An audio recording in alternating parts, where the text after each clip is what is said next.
Welcome to Suman TV. నేను మీ నవీన్. ప్రస్తుతం మనతో ప్రముఖ laparoscopic and laser surgeon doctor Kareddy Sridhar Reddy గారు ఉన్నారు. హాయ్ సార్, నమస్తే అండి. సార్, హస్తప్రయోగం, సో దీనిపైన ఎన్నో అనుమానాలు, అపోహలు చాలా వస్తూ ఉన్నాయి. కానీ ఇదేంటంటే వాళ్ళ లైఫ్ థ్రెట్కి సంబంధించిన క్వశ్చన్లా అనిపించింది నాకైతే ఒక ఆర్టికల్ చదివినప్పుడు. ఈ హస్తప్రయోగం చేసుకునే వారిలో చాలా వరకు ఈ అంగానికి సంబంధించిన డిసీజెస్ ఎక్కువ అటాక్ అవుతూ ఉంటాయి. అదేవిధంగా వాళ్ళు ఖచ్చితంగా సుంతి ఆపరేషన్ చేయించుకోవాలి. ఎవరైతే ఎక్కువసార్లు హస్తప్రయోగం చేసుకుంటారో వాళ్ళు సుంతి ఆపరేషన్ ఖచ్చితంగా చేయించుకోవాలి అని చెప్పేసి ఆ ఆర్టికల్ సారాంశం. మీరేమంటారు? అంటే చాలా వరకు కూడా ఇప్పటికే సర్జరీలు చేశారు, వరల్డ్ రికార్డ్ బుక్లో కూడా ఎక్కారు. ఎందుకు అసలు ఈ హస్తప్రయోగం చేసే వారిలో ఈ సుంతి ఆపరేషన్ అవసరం? ఈ హస్తప్రయోగానికి సుంతికి ఎటువంటి లింక్ ఏం లేదు. బట్ హస్తప్రయోగం మీద చాలామందికి చాలా అపోహలు ఉన్నాయి. చాలామంది నన్ను అడుగుతుంటారు, నేను ఎక్కువ హస్తప్రయోగం చేసినా కాబట్టి ఈరోజు నాకు సెక్షువల్గా ప్రాక్టీస్ చేయలేకపోతున్నా, లేకుంటే పెళ్లి చేసుకోవాలంటే భయం అవుతుంది, ఎందుకంటే ఎక్కువ హస్తప్రయోగం చేసే వరకు నేను వీక్ అయిపోయినా, నా అంగం చిన్నగా అయిపోయిందని ఇట్లా చాలామంది నన్ను డిఫరెంట్ క్వశ్చన్స్ అడుగుతుంటారు. సో ఇవన్నీ క్వశ్చన్స్ అడిగినప్పుడు ఇంతమందికి ఇన్ని అపోహలు ఉన్నాయనేది ఒకటి అర్థమైపోయింది. హస్తప్రయోగం చేసుకుంటే అంగం నిజంగానే చిన్నగా అవుతుంది? అసలు హస్తప్రయోగానికి అంగానికి సంబంధం లేదు. హస్తప్రయోగం అనేది మనం సెల్ఫ్గా వాళ్ళు సాటిస్ఫై చేసుకోవడాన్ని హస్తప్రయోగం అంటాం అన్నట్టు. సో ఈ హస్తప్రయోగం చేసుకోవడం వల్ల కొందరు అడుగుతుంటారు, నేను రోజుకి ఒకసారి చేసుకుంటుంటా, లేకపోతే నేను కంటిన్యూస్గా చేసుకుంటుంటా, దీనివల్ల ఏమైనా ఇష్యూస్ ఉంటాయా, రేపు అసలు నేను పెళ్లి చేసుకోను, నాకు ఇదంతా అలవాటు ఉందని తెలిస్తే ఎట్లా, ఏమనుకుంటారు భార్యలు, ఇట్లా చాలామంది ఇది చేస్తుంటారు. సో ఇక్కడ హస్తప్రయోగానికి అండ్ ఈ సర్కంసిషన్కి రిలేషన్ లేదు. బట్ మీ క్వశ్చన్లో నేను కొంచెం చేంజెస్ చేస్తాను. ఏంటి అంటే హస్తప్రయోగం చేసేవాళ్ళు కావచ్చు, లేకపోతే ఫస్ట్ టైం సెక్షువల్ యాక్టివిటీ చేసేవాళ్ళు కావచ్చు, లేకుంటే ఫస్ట్ టైం క్లీన్ చేసుకోవాలి, అసలు ఎలా క్లీన్ చేసుకోవాలో తెలియదు. ఇప్పుడు నా దగ్గరకు వచ్చి 100 మంది పేషెంట్లో 20 మెంబర్స్ అన్న మినిమం నేను అందరిని అడుగుతుంటాను, మీరు ఎలా క్లీన్ చేసుకుంటారో చూపించండి అని చెప్పేసి. అందులో 20 మెంబర్సే కరెక్ట్గా చేసుకుంటారు. మిగతా 80% పీపుల్కి ఎలా క్లీన్ చేసుకోవాలి, ఆ టెక్నిక్ ఏంది, ఎట్లా క్లీన్ చేసుకోవాలి, ఎప్పుడు ఎన్నిసార్లు చేసుకోవాలి, దేంతో క్లీన్ చేసుకోవాలి, హాట్ వాటరా, కోల్డ్ వాటరా, విత్ సోపా, వితౌట్ సోపా, ఇట్లా చాలా డౌట్ ఉన్నాయి. అది ఎవరికి తెలియదు. నా దగ్గరకు వచ్చే 40 ఏళ్ళ వాళ్ళని అడిగినా, 50 ఏళ్ళని అడిగినా చిన్నప్పటి నుంచి ఇప్పటి వరకు క్లీన్ కూడా చేసుకోలేదు వాళ్ళకి. ఎందుకంటే తెలీదు, ఎలా క్లీన్ చేసుకోవాలో తెలీదు. సో ఇక్కడ మెయిన్ ఇంపార్టెంట్ ఏంటి అంటే అంగం యొక్క ముందర చర్మం ఏదైతే ఉందో ఫ్రీగా మూవ్ అవ్వాలి.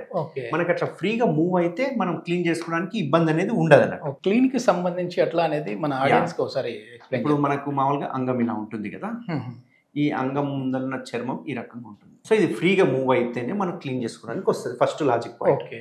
అదే ఫ్రీగా మూవ్ అవ్వలేదు అనుకోండి, మీరు ఎలా క్లీన్ చేసుకుంటారు? చేసుకోలేదు, ఎందుకంటే అది వెనక్కి రాదు.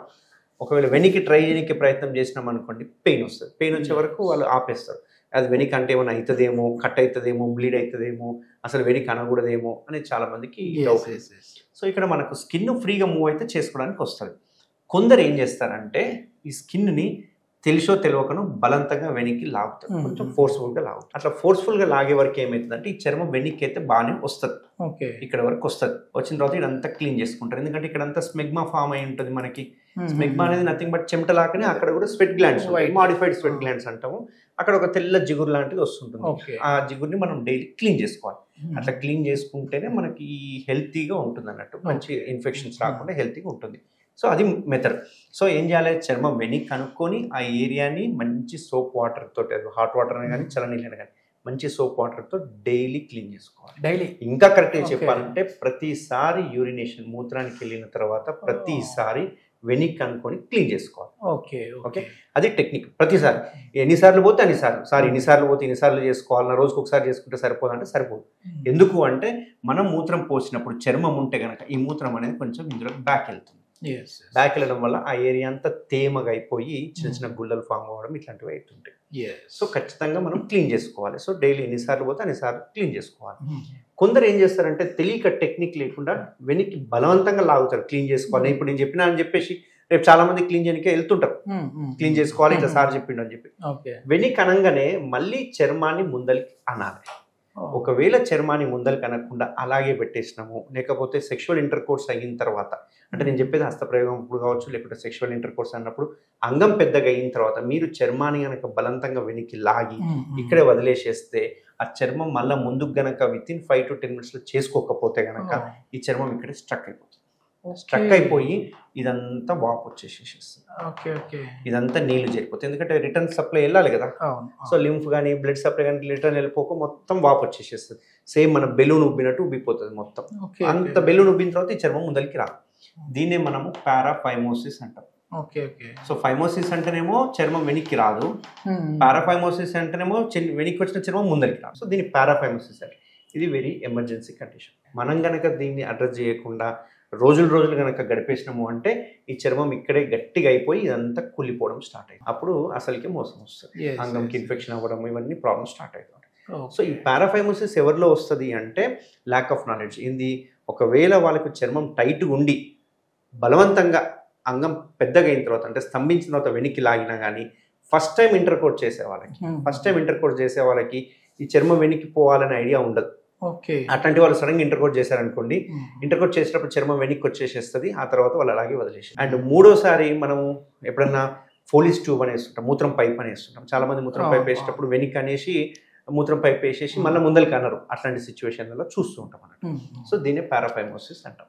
సో ఈ రకంగా క్లీన్ చేసుకోవాలి. ఎప్పుడైనా కానీ గుర్తుపెట్టుకోవాల్సింది ఏంటంటే అంగం చిన్నగా ఉన్నప్పుడు, అంటే ఫ్లాసిడ్ స్టేజ్ అంటాం కదా, అంగం చిన్నగా ఉన్నప్పుడు చర్మం వెనక్కి పోతుంది ఈజీగానే.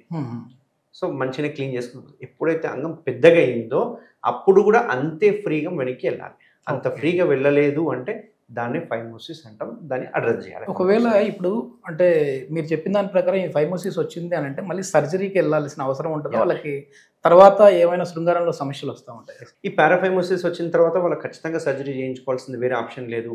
ఒకవేళ కన్వెన్షనల్ మెథడ్కి వెళ్తే అందరు డాక్టర్లు ఏం చేస్తారు అంటే ఇందులో ఉన్న వాటర్ అంతా తీసేసి చర్మాన్ని ముందరికి అనేసేస్తారు. బట్ మళ్ళీ ఒక్కసారి ఇట్లా వెనక్కి అన్నాం అనుకోండి, మళ్ళీ వెనక్కి వచ్చి స్టక్ అయిపోతుంది. బట్ ఇక్కడ మనం చేసే టీఆర్హెచ్లో అడ్వాంటేజ్ ఏంటి అంటే ఈ స్టేప్లర్ మెథడ్లో ఈ వాటర్ తీసేసి ఏదైతే ఉందో వాటర్ ఏదంటే దీన్ని రిడక్షన్ అంటుంటారు. ఆ వాటర్ అంతా తీసేసి చర్మం ముందుకని అదే టైంలో స్టాప్లర్ కొట్టడానికి వస్తుంది అన్నట్టు. సో అదే టైంలో స్టాప్లర్ కొట్టచ్చు కాబట్టి, ఎందుకంటే ఓపెన్ సర్జరీ అనుకో అక్కడ ఇన్ఫ్లమేషన్ ఎక్కువ ఉంటుంది కాబట్టి బ్లీడ్ అవుతుంది. బట్ అదే స్టాప్లర్ అనుకో no bleeding, complete painless and bleeding ఉండదు. దానివల్ల అడ్వాంటేజ్ ఏంటంటే పారాఫైమోసిస్కి రిడక్షన్ చేయొచ్చు, స్టాప్లర్ కొట్టచ్చు, ఒకటేసారి చేయొచ్చు. ఇది దీనివల్ల వచ్చే అడ్వాంటేజ్. అండ్ మెయిన్గా ఇట్లాంటి సిచ్యువేషన్ ఎవరిలో చూస్తామంటే హస్తప్రయోగం చేసే వాళ్ళకి, తెలియక వెనక అనేటోళ్ళకి, అండ్ రెండోది ఫస్ట్ టైం ఇంటర్కి వచ్చేసే వాళ్ళకి. ఓకే, అయితే మొత్తానికి హస్తప్రయోగం అలవాటు ఉంటే పెళ్లికి ముందుగానే వచ్చి సర్కంసిషన్ చేయించుకోవడం మంచిది, చేయించుకోవాలి. Okay okay, thank you. నమస్తే.